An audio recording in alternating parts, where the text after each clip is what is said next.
அனைவருக்கும் வணக்கம். Welcome to Ponmari channel. இந்த வாரம் மிக பெரிய அளவில் இந்த வருஷம் எதிர்பார்ப்புக்கிடையே வந்திருக்க படம் தான் டிராகன். இந்த படம் வந்து விடாமுயற்சி படம் ரிலீஸ் அப்பயே வர வேண்டியது. அப்போ விடாமுயற்சிக்கு தேட்டர் அதிகமாக அலாட் பண்ணணும்னு சொல்லி இந்த படத்தை வந்து போஸ்ட்போன் பண்ணாங்க. ஸோ அந்த படம் தான் நேற்றுக்கு ரிலீஸ் ஆகி பாசிட்டிவ் ரிவ்யூஸ்லாம் பெற்றுட்டு வருது. ஸோ ரிவ்யூஸ் மத்தியிலையும் நம்ம தெரிஞ்சவங்கெல்லாம் இந்த படத்தோட ரிவ்யூ போடுங்கன்னு சொல்லி ரொம்ப கேட்டிருந்தாங்க. ஸோ இந்த படம் பார்த்துட்டேன். இந்த படத்தோட வெர்டிக்ட் இப்போ சொல்லிடுறேன். கண்டிப்பாக இது 16+US 16+U 16+ கொடுத்துருக்காங்க பேரண்டல் கைடன்ஸு. ஸோ அதுக்கேற்ற மாதிரி இந்த படம் வந்து முதல்ல சொல்லிடுறேன், ஃபேமிலியோட கண்டிப்பாக 16+ இருக்கவங்க கண்டிப்பாக பார்க்க வேண்டிய ஒரு தரமான படம். ஸோ இந்த வீக்கெண்டு சாட்டர்டே சண்டே பார்க்கணுன்னு நினைக்கிறவங்க இந்த படத்துக்கு டிக்கெட் புக் பண்ணி தாராளமாக பார்க்கலாம். உங்களுக்கு கண்டிப்பாக எந்த லெவல்லையும் போர் அடிக்காது. படம் என்டர்டெயின்மெண்ட்டுக்கு கண்டிப்பாக கேரண்டி. இதுதான் படத்தோட வெர்டிக்ட் முதல்ல சொல்லிடுறேன். இருந்தாலும் படத்தில் உள்ள சில முக்கியமான நுணுக்கமான விஷயங்கள்லாம் டீட்டெயிலிங்காக இருக்குது. அதனால் ரிவ்யூ ஸ்கிப் பண்ணாமல் பாருங்கன்னு கேட்டுக்கிறேன். இந்த டிராகன் படத்தை வந்து ஓ மை கடவுளே அப்படின்னு சொல்லி ஒரு சூப்பர் ஹிட் படமான அந்த படத்தை இயக்கியிருந்த அஸ்வத் மாரிமுத்து அவரோட 2வது படம். அந்த படம் வந்து அசோக் செல்வன், அப்புறம் மக்கள் செல்வன், விஜய் சேதுபதி இவங்களோட நடிப்பில் மிகப்பெரிய அளவில் ஹிட் ஆச்சு. ஸோ அவரும் லவ் டுடேன்னு சொல்லி மிகப்பெரிய பிளாக் பஸ்டர் ஹிட் படத்தை கொடுத்த பிரதீப் ரங்கநாதன். அவர் தான் ஏற்கனவே ஏஜிஎஸ் என்டர்டைன்மெண்ட் அந்த ஏஜிஎஸ் மூவிஸ்க்காக அந்த லவ் டுடே படம் பண்ணி அது மிகப்பெரிய அளவில் ஹிட் ஆச்சு. அதே ஏஜிஎஸோட நிறுவனத்தில் அவரே திரும்ப ஹீரோவாக நடித்து இந்த படத்தை அஸ்வத் மாரிமுத்து இயக்கியிருக்காரு. ஸோ இந்த மாதிரி டீட்டெயிலிங்கான விஷயங்கள்லாம் நம்ம ரிவ்யூவில் பார்க்கலாம். இந்த படம் வந்து 35 கோடி பட்ஜெட்டில் எடுக்கப்பட்டு ஆல்ரெடி இப்போ ஓப்பனிங்கே நல்ல பெரிய அளவில் ஓப்பனிங் வந்திருக்கு. படம் எந்த அளவு மிகப்பெரிய சக்ஸஸ்ஸு, எவ்வளோ கலெக்ஷன்றது வரும் காலங்களில் தெரியும். இப்போதைக்கு மிகப்பெரிய ஓப்பனிங் தான் இந்த படத்துக்கு வந்திருக்குன்னு சொல்லி பாசிட்டிவ் ரிவ்யூஸ்லாம் வந்துக்கிட்டு இருக்கு. ஸோ வாங்க டிலே பண்ணாமல் விமர்சனத்துக்குள்ளே போகலாம். படத்தோட கதை என்னென்னா, ஹீரோவான டிராகன் கேரக்டரில் வர நம்ம ஹீரோ பிரதீப் ரங்கநாதன் வந்து ஒரு 48 அரியர் வச்சுட்டு இருக்காரு. ஏன்னா அவர் காலேஜில் கெத்தாக சுற்றணும்னு சொல்லி படிப்பில் கவனம் செலுத்தாமல் அது கிட்டத்தட்ட கடைசி வருஷம் வரும்போது 48 அரியர்ஸோட ஒரு வெளியேற சூழ்நிலை வந்துடுது. அந்த காலேஜ் ப்ரொஃபஸராக இருக்கவர் தான் மிஷ்கின்.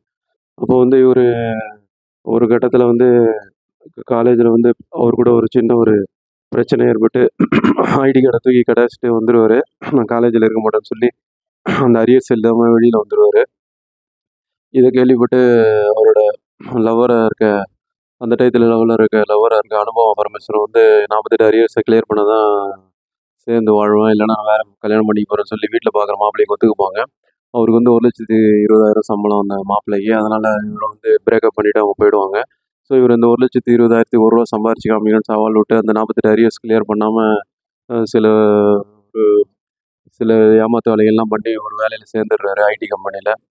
ஐடி கம்பெனியில் சேர்ந்ததுக்கப்புறம் அதுக்கப்புறமா அவரோட பேக்ரவுண்ட் வெரிஃபிகேஷன் அப்படி இப்படின்னு சில பிரச்சனைகள்லாம் வரும்போது அதுக்கப்புறம் அவர் என்ன முடிவு எடுத்தார், அவர் அந்த 48 அரியர்ஸை கிளியர் பண்ணி திரும்ப எழுதினாரா, இல்லைனா அவர் லைஃப்பில் அவர் சந்தித்த திடுக்கின சம்பவங்கள், வாழ்க்கையை புரட்டி போட சம்பவங்கள் என்னென்ன அப்படிங்கிறது தான் பரபரப்பாக சொல்கிற கிளைமேக்ஸோட முடிகிறது பேலன்ஸ் ஆரம்பித்த கதை. வாங்க இனி படத்தோட ப்ளஸ் மைனஸ் பார்க்கலாம். படத்தோட ப்ளஸ்ன்னு பார்த்தா படத்தோட ஸ்க்ரீன் ப்ளே சிறப்பாகவே எழுதியிருக்காரு அஸ்வத் மாரிமுத்து. அவர்களுக்கும் பாராட்டுகளை தெரிவிச்சுக்கலாம். படத்தில் எதுக்காக சிறப்பான ஸ்க்ரீன் ப்ளே சொல்கிறேன்னா, ஸ்டார்டிங்லேருந்து எண்டு வரைக்கும் யோசிக்க விடாமல் பரபரப்பாக நகருது. ஃபஸ்ட்டு ஒரு 40 நிமிஷம் நார்மலான காலேஜ் லைஃப் அப்படி இப்படின்னு போனாலும் அடுத்து 40 நிமிஷத்துக்கு மேலே பற்றிக்கிட்டு போகுது படம். எந்த இடத்துலையும் நம்ம யோசிக்க விடாத அளவுக்கு கொண்டு போயிடுறாரு. நடுவில் பல ட்விஸ்ட்டு, அதுலேயும் பிரதீப் ரங்கநாதன் அதில் எப்படி சமாளித்து வெளியில் வராருன்றது நம்ம அவரோட ஆங்கிள்லேருந்து பார்க்கக்கூடிய அளவில் நம்ம ஒரு அவருக்கு கூடவே இருந்து ட்ராவல் பண்ணுற மாதிரியான ஒரு ஃபீலை கொண்டு வந்துடுறாரு. அது படத்தோட பாதி வெற்றின்னு சொல்லிடலாம். அது இல்லாமல் படத்தை வந்து நம்மளோட ஒன்றரை வைக்கிற அளவுக்கு ஃபர்ஸ்ட் ஹாஃப் ஃபுல்லாகவே இந்த சிகரெட்டு தண்ணின்னு க்ளோரிஃபை பண்ண மாதிரி தெரிஞ்சாலும் அதெல்லாம் தப்புன்னு சொல்லி கிளைமேக்ஸில் வந்து சில விஷயங்கள்லாம் சொல்லியிருக்கிற படம் வரைக்கும் சொன்னால் ரிவீல் ஆகிடும். அதுக்காகவே நம்ம கெட்ட விஷயங்களை வந்து க்ளோரிஃபை பண்ணாமல் நல்லதுக்கு நீதி நேர்மைன்ற மாதிரி ஒரு எண்டிங் கொடுத்ததுக்காகவே நம்ம இயக்குனர் அஸ்வத் மாரிமுத்தை பாராட்டலாம். அவருக்கு நம்ம பல படங்கள் இதே மாதிரி நல்ல படங்கள் கொடுக்கணும்னு சொல்லி நம்மளோட வாழ்த்துக்களை தெரிவிச்சுக்கலாம். தயாரிக்க முன் வந்து ஏஜிஎஸ் நிறுவனத்துக்கு நம்மளோட பாராட்டுகளை தெரிவிச்சுக்கலாம். நல்ல படம் இது, ஹோல்சம் என்டர்டைன்மெண்ட் கண்டிப்பாக சொல்லலாம். அதனால் இயக்குனருக்கு பாராட்டுகளை தெரிவிச்சுக்கலாம். அதெல்லாம் படத்தில் முக்கியமான ஒரு ஒரு ரோல் வந்து ஹீரோவுக்கு பிரதீப் ரங்கநாதன். அவர் தான் படத்தை ஷோல்டரில் தாங்குறாரு. ஸ்டார்டிங்கில் வந்து கொஞ்சம் ஃபஸ்ட்டு சீன்லேயே அவர் வந்து இந்த ஃபைட்டிங் சீன்லேயே தான் ஆரம்பிக்கும். அது வந்து கிட்டத்தட்ட நம்ம உதயம் படத்தில் நாகார்ஜுனா அவர்கள் 80ஸ்ல வந்து அந்த ஒரு சைக்கிள் செயினை கழட்டிட்டு அடிப்பார். அது மாதிரி இதில் ஒரு பொருளை வச்சு அடிப்பார். படம் பாருங்க உங்களுக்கே தெரியும். அந்த சீன்லேருந்தே பரபரப்பு பற்றிக்குது. அது நல்லாவே அந்த ஆக்ஷன் ரியலிஸ்டிக்காகவே இருக்கும் அந்த ஆக்ஷன் சீனு. அது இல்லாமல் அனுபவ பரமேஸ்வரனோட அந்த லவ் போர்ஷன்ஸ், அதுக்கப்புறம் பிரேக்கப் ஆகும்போது வந்து மழையில் நனைஞ்சிக்கிட்டே வர சீன்ஸு, அது இல்லாமல் ஒரு காமெடிகள் சீனில் எல்லாமே கலந்துக்கிட்டு, அது இல்லாமல் கிளைமேக்ஸில் வந்து அந்த ஃபர்ஸ்ட் மார்க் எடுத்த பையனோட வந்து பேசும்போது எமோஷனாக வருது, அந்த பாதிப்புகள்லாம் உணர்றது. அதே போல் கல்யாண வீட்டில் வந்து யார் என்ன நினச்சாலும் பரவாயில்லன்னு உண்மையை வந்து சொல்கிறது. அது இல்லாமல் கடைசியில் மரியம் ஜார்ஜ் அவங்க அப்பா கேரக்டரில் வராரு, பிரதீப் ரங்கநாத் ஹீரோட அப்பா. அவர்கிட்ட பேசுகிற அந்த எமோஷன் சீன்ஸுன்னு எல்லா இடத்துலையும் கலந்துக்கிட்டு, அது இல்லாமல் மிஷ்கினுக்கும் அவருக்கும் உள்ள டக் ஆஃப் சீன்லலாம் பேசுகிறது வைக்கிறது, அதுக்கப்புறம் ஜிவிஎம் சமாளிக்கிறது அப்படின்னு சொல்லி எல்லாத்தையும் அனுபவ பரமேஸ்வரன் சீன்ஸு, கயாதுல வர சமாளிக்கிறதுன்னு சொல்லி ஏகப்பட்ட ஸ்கோப்பில் சீனு அதை நல்லா உணர்ந்து நடிச்சிருக்காரு.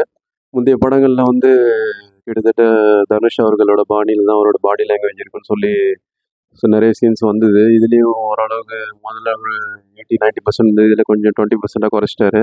அந்த விமர்சனம் படிச்சிருப்பாருன்னு நமக்கு தோணுது. அது இல்லாமல் கிளைமேக்ஸில் ஒரு சீன் இவர் ஜிவிஎம் அவர்களோட பேசும்போது கிட்டத்தட்ட எஸ்ஜே சூர்யா அவர்களோட பாடி லாங்குவேஜ் வருது. ஸோ அதையும் வர படங்களை தவிர்த்துறோம்னு நினைக்கலாம். நல்ல பல படங்கள் பண்ணுறதுக்கு நல்ல ஒரு ஸ்கோப் இது வரும். தொடர்ந்து பல வெற்றி படங்கள்லாம் கொடுத்துட்டு வர லவ் டுடேக்கு அப்புறம் இந்த படமும் ஹிட் ஆயிடுச்சு. ஸோ அவருக்கு நம்ம பாராட்டுகளை தெரிவிச்சுக்கலாம். படத்தில் பில்லர்னு சொன்னால் மிஷ்கின் அவர்கள் தான். கிட்டத்தட்ட டான் படத்தில் வர அந்த எஸ்ஜே சூர்யா மாதிரியான கேரக்டர். பட் அதுக்கு இதுக்கும் நிறைய வித்தியாசங்கள் இருக்குது. ஏன்னா மிஷ்கின் வந்து ஒரு இயக்குனராக இருக்கிறதால அவருக்கு அந்த கேரக்டரை உள்வாங்கி ஏற்கனவே வணங்கான் படத்துலேயும் அந்த ஜட்ஜ் ரோலை நல்லாவே பண்ணியிருப்பாரு. அந்த படம் பாருங்கள் உங்களுக்கு தெரியும். அதே மாதிரி இந்த படத்துலேயும் வந்து ப்ரொஃபஸர் ரோலை நல்லாவே பண்ணியிருக்காரு. மெச்சூரிட்டியாகவே பண்ணியிருக்காரு. அதில் அந்த பாடி லாங்குவேஜ், ஸ்ட்ரிக்ட்னஸ்ஸு, அது இல்லாமல் இறக்கம் காட்டுறதுன்னு சொல்லி அந்த படத்துக்கு அந்த ரோலுக்கு தேவையானதை நல்லாவே ஜஸ்டிஃபை பண்ணி அந்த மீட்டர்லேயே நடிச்சிருக்காரு. மிஷ்கின் அவர்களுக்கு நம்ம பாராட்டுகளை தெரிவிச்சுக்கலாம். இனி இந்த மாதிரி குணச்சித்திர வேஷங்கள் கண்டிப்பாக மிஷ்கின் அவர்கள் நிறைய பண்ணுவார். நல்லாவே பண்ணுறாரு. அவருக்கு பாராட்டுகள் தெரிவிச்சுக்கலாம். அதெல்லாம் படத்தில் மெயிட்டான கேரக்டர் வந்து அனுபமா பரமேஸ்வரனுக்கு. ஃபர்ஸ்ட் ஹாஃபில் வந்து பிரேக்கப் பண்ணிட்டு போகிறது, செகண்ட் ஹாஃபில் வந்து அந்த அது கில்ட்டினஸில் ஃபீல் பண்ணுறதுன்னு சொல்லி அவங்க ரோலை அவங்க வந்து நல்லா கம்ப்ளீட்டாக பண்ணிட்டாங்க. இந்த மாதிரி படத்தில் எமோஷன் சீன்ஸ்க்கு வந்து மரியம் ஜார்ஜும், அம்மா கேரக்டரில் ஒரு இந்துமதி மணிகண்டனும் வந்து நல்லாவே பண்ணியிருக்காங்க. மிடில் கிளாஸ் அப்பா அம்மா எப்படி இருப்பாங்களோ அந்த கேரக்டர் நல்லா உள்வாங்கி பண்ணியிருக்காங்க. அது கிளைமேக்ஸில் மரியம் ஜார்ஜ் பேசுகிற அந்த வசனம்லாம் நல்லாவே இருக்குது.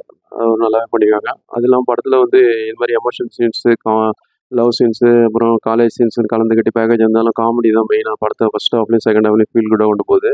அதை வந்து கேரி ஓவர் பண்ணுறது விஜே சித்து. அப்புறம் செகண்ட் ஹாஃபில் வந்து அவர் டீமில் அவர் கூடவே இருக்கிற இந்த யூடியூபராக இருக்க அர்ஷத் கான். செகண்ட் ஹாஃப் ஃபுல்லாக அவர், ஃபர்ஸ்ட் ஹாஃப் ஃபுல்லாக வந்து விஜய் சித்து ஃப்ரெண்டாக வராரு பிரதீப் ரங்கநாதனுக்கு. செகண்ட் ஹாஃபில் ஜூனியராக விஜய் ரங்கநாதனுக்கு ஜூனியர் கேரக்டர் மாதிரி, காலேஜ் ஜூனியர் மாதிரி வர அர்ஷத்து வந்து பட்டையை கிளப்புறாங்க. இவங்க இனி பல படங்கள் காமெடி நல்லா பண்ணுவாங்கன்னு எதிர்பார்க்கலாம். இந்த இப்போ கரண்ட் ஜென்ரேஷன் உள்ள அந்த காமெடியை வந்து நல்லாவே பிரதிபலிச்சிருக்காங்க. படத்தில் அவங்க ஃபீல் கூட ஒன்று அவங்க பங்கு நல்லாவே இருக்குது. காமெடி நல்லா எடுபட்டிருக்கு. அவங்களோட பாராட்டுகளை தெரிவிச்சுக்கலாம். அது இல்லாமல் படத்தில் ஒரு செகண்ட் ஹீரோயின் மாதிரி வர கயாத் லோயர், அப்புறம் அந்த கயாத் லோயர் அப்பா வர கேஎஸ் ரவிக்குமார், அப்புறம் ஐடியில் கம்பெனியில் மேனேஜராக வர ஜிவிஎம் இப்படின்னு சொல்லி, அப்புறம் தேனப்பன் அவர்கள் சின்ன சீன் வராங்க அப்படின்னு சொல்லி படத்தில் வந்து ஏகப்பட்ட பேர் அவங்க ரோலை சிறப்பாகவே பண்ணியிருக்காங்க. எல்லாருக்கும் நம்ம பாராட்டுகளை தெரிவிச்சுக்கலாம். படத்தில் வந்து லியோ ஜேம்ஸ் தான் மியூசிக் பண்ணியிருக்காரு. ஏற்கனவே ஓமை கடவுளை படத்துக்கு அவர் தான் மியூசிக் பண்ணியிருந்தாரு. இந்த படத்துலேயும் அவர் அந்த ஒரு நொடி பாட்டம், இன்னொரு அந்த செகண்ட் ஹாஃபில் வர அந்த பார்ட்டி சாங்ஸ் மாதிரி வர்றது எல்லாமே நல்லாவே பண்ணியிருக்காரு. அவரும் பாராட்டுகள் தெரிவிச்சுக்கலாம். கேமரா ஒர்க் வந்து கிறிஸ்டல் கிளியாக இருக்குது. காலேஜ் உள்ள அந்த லாங் ஷாட்ஸ் எல்லாமே நல்லாவே பண்ணியிருக்காரு. கேமராமேனையும் பாராட்டுகளை தெரிவிச்சுக்கலாம். படம் ஆஹா ஓஹோவா மைனஸ் இல்லைன்னா இருக்குது. அது என்னென்னா படத்தில் வந்து லாஜிக் மிஸ்டேக்ஸ் நிறையவே இருக்குது. ஏன்னா நம்ம காலேஜை சுற்றியே நடக்கிற மாதிரி, இவங்களை சுற்றியே நடக்கிற மாதிரி தான் நிறைய சீன்ஸ் வருது. ஹீரோவை சுற்றி வர மாதிரி சீன்ஸ் தான் நிறைய வருது. அது இல்லாமல் ஜென்ரலாக நிறைய சீன் வச்சுருக்கலாம். லாஜிக் மிஸ்டேக் கொஞ்சம் நிறைய இருக்குது. அதை பார்த்துருக்கலாம். அது இல்லாமல் படத்தில் வந்து ஃபர்ஸ்ட் ஹாஃபில் ஃபுல்லாகவே சிகரெட்டு தண்ணின்னு க்ளோரிஃபை பண்ண மாதிரி இருக்குது. அதுக்கு செகண்ட் ஹாஃபில் வந்து தப்புன்னு எந்த அளவு விளக்கம் கொடுத்தாலும் அதை கொஞ்சம் குறைச்சிருக்கலாமோ அப்படின்னு சொல்லக்கூடிய அளவில் இருக்குது. அது இல்லாமல் ஃபர்ஸ்ட் ஹாஃபில் நடுவில் கொஞ்சம் 10-20 நிமிஷம் கொஞ்சம் ஸ்லோவாக போகிற மாதிரி இருக்குது. செகண்ட் ஹாஃப் பற்றி எரியுது, பரபரப்பாக போகுது. அந்த மாதிரி சீன்ஸை வந்து ஃபர்ஸ்ட் ஹாஃப்லேயே வச்சுருந்தா நல்லா வந்திருக்கும். மொத்தத்தில் இந்த படம் எப்படி இருக்குன்னா, கண்டிப்பாக வந்து ஒரு நல்ல ஒரு விஷயத்தை எமோஷ்னலாகவே சொல்லியிருக்காங்க. எந்த இடத்துலையும் ப்ரீச்சிங் மூடாக சொல்லாமல் ஒரு கல்வியோட அவசியத்தையும் ஏமாற்றக்கூடாதுன்ற ஒரு சோஷியல் தாட்ஸையும், இந்த காலத்துக்கிட்ட ஏற்ற மாதிரி காமெடி எமோஷன்ஸ் கலந்து படிக்கலைன்னா லைஃப்பில் முன்னேற முடியாது, ஏமாற்றினா ஜெயிக்க முடியாதுன்னு சொல்லி அந்த ஒரு விஷயத்தை நல்லாவே அழுத்தமாக சொல்லியிருக்காரு இயக்குனர் அஸ்வத் மாரிமுத்து அவர்கள். பாராட்டுகளை தெரிவிச்சுக்கலாம். உங்கள் வீட்டில் டீனேஜ் பசங்க 16 வயசுக்கு மேலே இருக்கவங்க கண்டிப்பாக இந்த படத்தை பார்க்கணும். ஏன்னா அவங்க தான் அதை பற்றி உணருவாங்க. படிப்போட அருமையை பற்றி எல்லாம் தெரிஞ்சுக்கிறதுக்கும் நல்ல ஒரு ஒரு மெசேஜ் சொல்கிற படமாக இருக்குது. ஸோ இது ஃபேமிலியோட கண்டிப்பாக பார்க்கலாம். படத்துக்கு யூஎஸ் சர்டிஃபிகேட் 16+ தான் கொடுத்துருக்காங்க. அது மைண்டில் வச்சுங்க. படத்தில் ஒரு சில லிப்ஸாக் சீன்ஸு, சில வார்த்தை பிரயோகங்கள் மட்டும்தான் இருக்குது. அதுக்காக தான் படத்துக்கு 16+. ஸோ அது 16 வயசு கீழே இருக்கவங்க பார்க்கலாமானவன்னு நீங்கள் தான் கால் எடுக்கணும். நம்ம சைட்லேருந்து இந்த படம் கண்டிப்பாக ஹோல்சம் என்டர்டைன்மெண்ட் படம். மஸ்ட் வாட்ச்சு நம்ம சைட்லேருந்து ரெக்கமெண்ட் பண்ணுறோம். 16+ இருக்கவங்க மஸ்ட் வாட்ச்சு. தமிழ் திரையுலகங்களில் நல்ல படங்கள் வர ஆரம்பிச்சிருச்சு. சமீபத்தில் கூட ஒரு குற்றச்சாட்டு இருந்தது, மலையாள படங்களே நிறைய பேர் விமர்சனங்கள்லாம் நல்லா இருக்குன்னு சொல்கிறாங்க, தமிழ் படங்கள் இது மாதிரி வரமாட்டேங்குதுன்னு சொல்கிறாங்கன்ட்டு. எப்படி நல்ல படம் வந்தாலும் கண்டிப்பாக பாராட்ட தான் செய்வாங்க. ஏன்னா படங்கள் வந்து அதுவே அதுக்கு பப்ளிசிட்டியை பண்ணிக்கும், மவுத் ஆஃப் பப்ளிசிட்டின்னு சொல்லுவாங்க. அந்த அளவில் டிராகன் படம் வந்து பாசிட்டிவ் ரிவ்யூஸ்லாம் பெற்றுட்டு வருது. நம்ம லெவலையும் வந்து இது நல்ல படமாக தான் நம்ம இதை வந்து கிளாரிஃபை பண்ணலாம். ஸோ நம்ம சைட்லேருந்து ஹைலி ரெக்கமெண்டட். கண்டிப்பாக பாருங்கள், இந்த இடத்துலையும் உங்களை ஏமாற்றாது. ஸோ இந்த படம் வீக்கெண்டு ஸ்டார்ட் ஆகிடுச்சு இன்றைக்கி நாளைக்குலாம். ஸோ இந்த படம் தேட்டருக்குள்ள இப்போ பரபரப்பாக பாசிட்டிவாக வந்து ஓடிக்கிட்டு இருக்கு, ஹவுஸ்ஃபுல்லாக ஓடிக்கிட்டு இருக்கு. ஸோ கண்டிப்பாக டிக்கெட் புக் பண்ணி பார்க்கலாம்.